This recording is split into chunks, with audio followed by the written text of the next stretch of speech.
They try to make me go to rehab, but I say no, no, no. Yes, I've been black, but when I come back, you'll know, no, no. I ain't got the time, and if my daddy thinks I'm fine, just try to make me go to rehab, and I won't go, go, go. Yes, welcome to another live, this time on our addiction to pain and intensity. I started with this little rendition of Amy Winehouse Rehab song. I like it. And it points to something that all of us really do. And today I am going to be with us. He's just joining the live. So there he is. Yes, this time he actually manages straight away. We don't have to talk for 10 minutes. So great that you can make it, Itai. I'm so happy. I'm learning, honey. I'm learning. You're learning. Itai was a Facebook virgin until yesterday, and no, until the last time that we did it, but now we're getting better at this. So I'm very happy to have you back with me for this live on the addiction of pain and intensity. And this is something that actually we have both been working together in my own structure and how I functioned in this last year of you working with me as my mentor. And this was one of the things that I still remember you said to me that really just like broke open so much for me. It's like, yeah, you have an addiction to intensity. And I was like, oh, I've never seen this before. It was such an eye-opener. And I had many of these moments with you quite often where you would tell me something that it was just a simple sentence that would break open such a universe of clarity for me. And this was really one of them. So we decided to speak a little bit about this today. Yeah. Yes. It's important to say that it's not only you, but it's generally most of the people. Yes. We are all, in my opinion, in my eyes, we are all carrying post-trauma, and we are all, in one way or another, have a specific relationship of addiction with pain. Yes. And I think if you look quite strange. about, maybe you can explain this, because a lot of people might think, why would I be addicted to pain? You know, we know addictions as like, I want to eat, or I want to drink alcohol because they make us feel good. So that it's like a bit of a strange idea that one can be addicted to pain or that kind of feeling. Shortly, negative. yes. So to try to explain it very, very short and very, very simple, there is one being that is trapped in addiction of pain because she's carrying memories and pain of her ancestors that has nothing to do with your own biography and your own presence and your own life.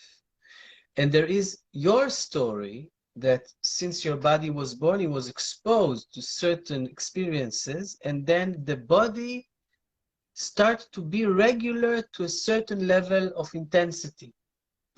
So when you take those two together, you take the fact that epigenetically you carry more pain than you probably are aware to, and you carry more trauma than probably you are aware to, because sometimes people feel very radical feelings and they cannot point it with reality. Something doesn't work and they say, hey, what's going on here?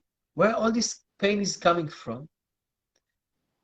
And aside to that, there are the story of the soul in this body, in this specific journey. So the addiction starts already before you came here. And as long as you are more exposed, and of course it depends on your family tree and your history, but again, all of us in our generation, in this time, we are all a result in one way or another of a certain war, of a certain disaster. And add to that, to the fact that in these 2 years, we are all exposed to a new level of global trauma. So the intensity is getting higher. So now we are doubling trauma on trauma and abuse on abuse. So maybe when you will ask someone if he is addicted to pain, he will not even understand the question. Because not because that he's not smart, because he's so regular to a certain intensity, and he's so regular to a certain pain, like a follower, like his own shadow. It's like a part of his life, and this is what he knows. This is what he used to eat for breakfast, and he doesn't even understand how he produced to himself the level of pain that he needs. I like to sometimes explain this with when somebody wears a ring and you kind of get very used to the feeling of the ring. And when you take it off, you for the first time feel that you don't have that ring anymore. But when you have it on, you don't notice that you're actually wearing a ring after some time, because your body is so used to the sensation there that it kind of filters it out. So in some way, it's the same with pain. We are so accustomed to the feeling of pain inside our body that it just becomes part of our being. And only when we have these experiences of, oh, I'm feeling really amazing today, maybe we have this like recognition of like, why? Oh, like that's why sometimes in retreats, and I know you do these amazing trainings as well, people get these experiences of feeling themselves fully without the pain, and they start to glow and they start to like really be in their essence, and they're so beautiful. And it's because the first time they're taking off this layer of pain and they're getting an experience of what it actually feels like to be themselves, right? To be at the core of their being. I think what is marvelous with your metaphor of ring is that you chose the metaphor which is physical. Yes. And this is something that also I think it's not, I don't know, maybe it's not so common to observe that that the addiction is a physical state. The body needs the pain. The nervous system needs the pain. Yes, it's like the stress of the ring is the stress of our cells. It's not a rational thing. It's like an addiction to drugs. The body, the nervous system, they have the need. They have the frequency of level of intensity of pain, of drama that they need to feel calm. And only when they get this shake, they get this punch from reality, in a way, they feel good. It's like, okay, now things are in place. I got my punch for today. I can go eat my strudel. The strudel. Something like that. Yes.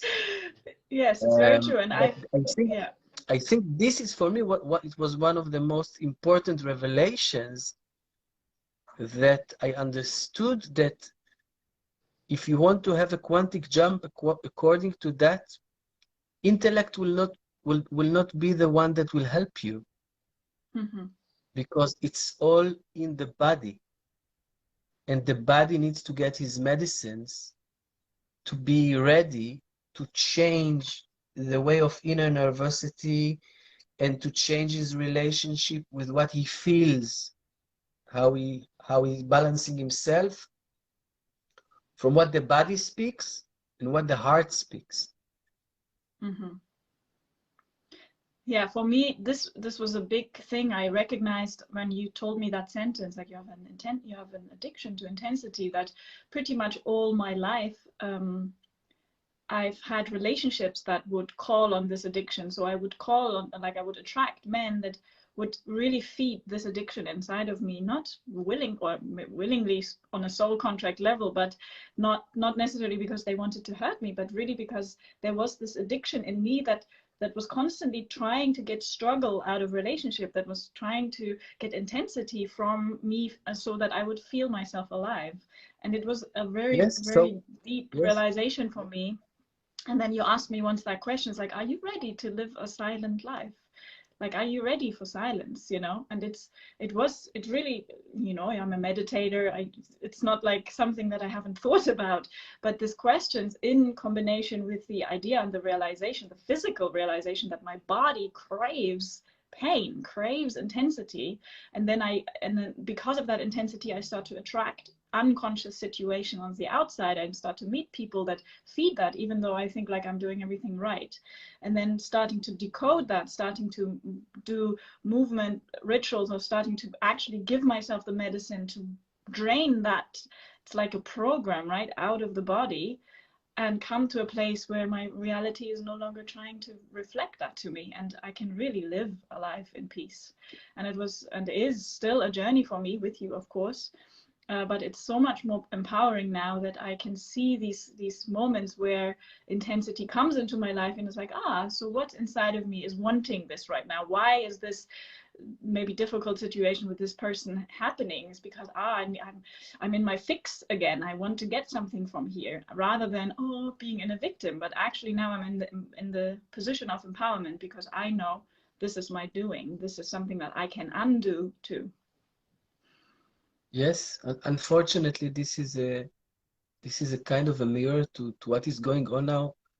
It is touching everyone, but just imagine millions of children in the last 2 years that were drugged with a daily obsession of intensity and fear. And what happened to them during lockdowns, during their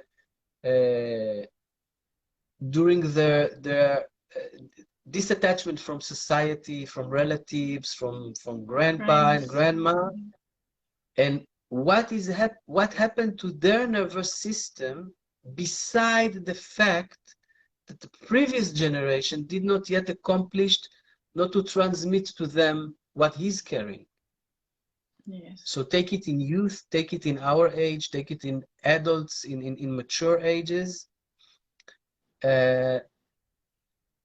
If we speak about resilience, and we will open the course next Sunday, and we will touch base with the principles of what we should be aware and what we should be in knowledge with when we speak about resilience. But one thing is for sure: if you want to be resilient, you must change your relationship with pain.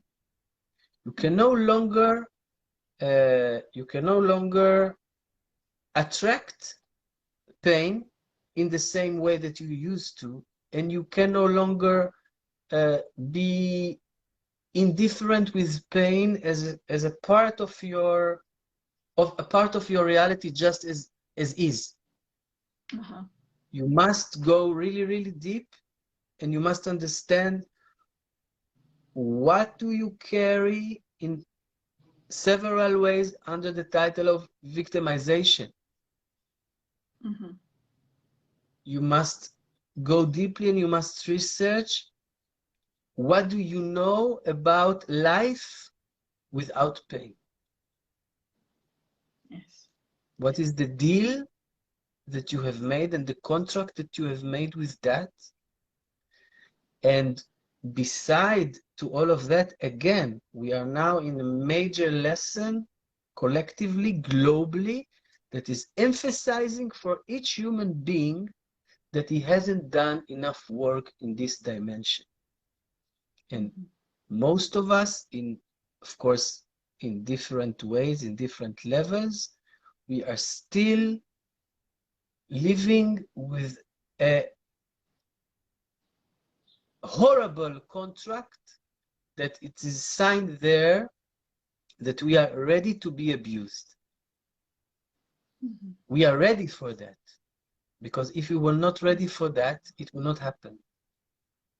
Because we create our reality from our subconscious, from ancient contracts, and for what we believe in.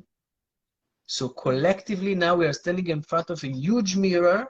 You can imagine there all people from all over the planet that are asked, hello, what about the contract of victimization? You remember this contract is back there in the closet? Yes, beyond all the old clothes. Yes, this contract, please take it out. Take it out and see if you still like Go outside to the garden, open this contract beneath the sun so you will see the letter correctly, and you will see exactly what is written there and what you need to do. And then, my dear, burn it. Yes, burn it, burn that contract with pain. And that's maybe actually one of the, because we spoke before we jumped on here, you said something about rehabilitation, because addiction, of course, needs rehabilitation. Anybody who's faced any kind of addiction, you know, the first thing in that step is always to admit that you're actually having an issue with pain or any kind of substance that you're needing to use. And then the next steps are to go into a rehabilitation process where you learn to drain that pain or that specific substance from your body. So in this case, what do you think is the rehabilitation process, or what is really useful on that path? I think we are under this title, we are all rock stars. We are all old rock stars. We all need to find our LA institution for rehab as soon as possible.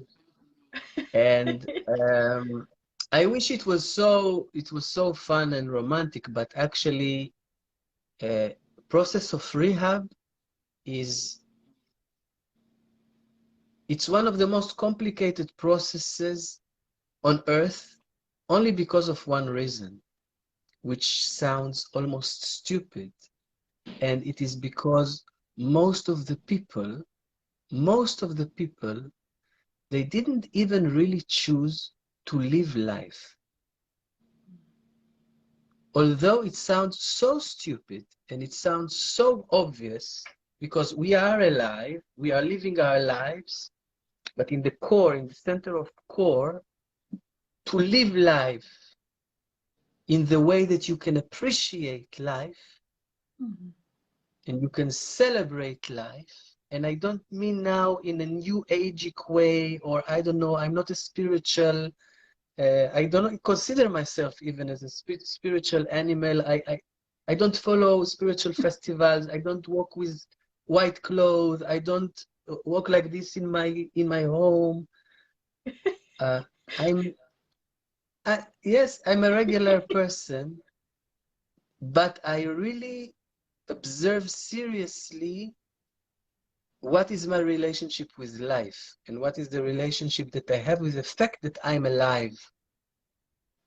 Not automatically, and I'm not taking anything about that, obviously. So when one is ready to ask himself sincerely about his choice of living, then he can start this process. Yeah. So it's quite an emotional process, and as we see globally, it's the next level almost of everyone. Because one thing is for sure, that life is pointing us, is this the life that you want to live? How far you want to go with the life that you don't want to live? How far you're ready to go with that? And how much pain do you need to eat for breakfast, for lunch, and for dinner? So rehab, it's the best action to do. And if we have the privilege, and if we can, because we cannot, you know, if you take a drug addict into rehab and he doesn't want to have a rehab, he will run from this institution very quickly, or he will stay for the program, but the day that it will end, he will go out, and the first thing that he will do, he will buy another dose. Because you cannot push people into rehab, and you cannot, unfortunately, you cannot push people to love themselves more, or to choose life, or to choose to heal themselves. It's not possible. No. The thing that we can maybe say to the people that listens to us or know us is, if you do have this call, come home and do it now with us, because we need to create a vibration of that as deep as we can, to vibrate everything that is happening, not only for ourselves. We need to create this umbrella that this vibration will get stronger and stronger and stronger and stronger. And you're talking about the group, the magic of when a group comes together and does practices, yes, like we want to do in the Masters of Resilience program that's coming up now, right, starting on Sunday. So if you, yes, want to jump on it, it's a kind of a rehab into stabilizing, into resilience, into like your center. Yes. And what we're doing there, the with medicine is not excuse me, my dear. Yes. Excuse me, with one important remark. When we imagine rehab from addiction, we imagine suffering. We imagine hell of pain, of the need to receive, and the body is getting crazy. And we are not working with pain. And we are not rehabbing pain by pain. So our work is totally different because we invite different approach to that. And we rehab ourselves, you can say with magic. We rehab ourselves with contemporary spells, and we heal ourselves with energy, and we heal ourselves with a lot of humor and with a lot of awareness. So the process of rehab should be fun. And it's in some way, it's always fun with you. I mean, I laugh so much with this wonderful human being that I've known for almost a year now. And I want to speak to that because it's the rehab maybe that we're talking about is more of a process of remembering the actual sweetness that is right inside, that we usually craving by, you know, getting the intensity from pain or getting the hit from the drugs or the alcohol, whatever. Actually underneath it is this craving to remember who I am. It's a bit like when somebody has never tasted sugar. To explain that person what sugar tastes like, you can't explain it. You just got to feed this person the sugar. Like, okay, as a sensation, it's like, oh, this sweetness. I remember this. This is what it is. So this is how I feel is your work or what you offer in the movement codes and these magical movements, these contemporary rituals. It's like they remember. They are like a memory for my body to click into. It's like, this is who I am. This is who my essence actually, how my essence radiates. And with the humor we can open so much in our consciousness. So it's such a beautiful work, really. Of course there's sometimes emotions that come up, but it really and truly it's just a very joyful unfolding of the soul that's kind of been like crammed inside of a contracted, what would you say, like a container, and it's been really small, and it finally gets some space to breathe and to move through the body. And again, we're using the body, not your mind necessarily, but your body to install these new codes, to install a new program of silence and resilience and love and freedom. Yes. Again, I'm coming back to the fact that from my position, from my research, everything we do or we wish to do according to that must become a physical experience. So you can call it remembrance, or to remember, to be reminded, or you can call it also to give birth to a new action, to give birth to a new persona, to give birth to giving yourself instead of being indifferent or being drawn, to be more of a leader that is serving food for you today and not the one that is waiting there and is biting whatever he can. So actually we give birth in each training to a new level of our consciousness, and we download it into a specific, particular action. Yeah, repeatable action as well that can rewire. Yes, and if you go with it, and you go with it day by day, and you insist on it, then eventually it's like the snake that is taking his old skin off and he has the new skin. And the new skin has no longer the same density of cells. It doesn't need anymore what we spoke at the beginning, which is this high level of conscious or subconscious addiction.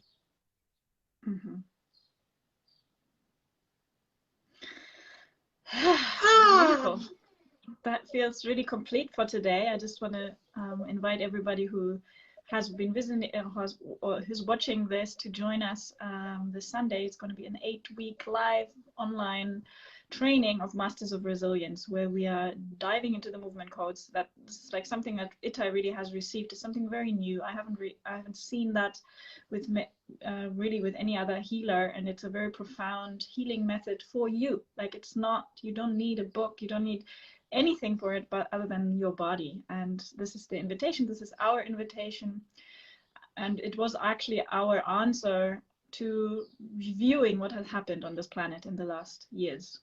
So we want to support as many people as possible and create this magical group field that actually radiates way beyond however many people we will be in the course, to create, like, to actually, it's like a step of service into the change that the world is birthing itself. Because as we are birthing and being these snakes that are shedding their skins, that will also ripple out and help the humanity in some way to shed their skins. And I think we all kind of are ready to live a more quiet, a more peaceful, a more loving way with each other, and to empower ourselves to be sovereign in that. So I will just put the only link in one the comments. thing to say. Just last one thing to say. That's it. Always like that. I will put the links in the comments if you're interested. Just join. Send me a message if you have any questions. Thank you, so my much. dear. I love you. Love you too.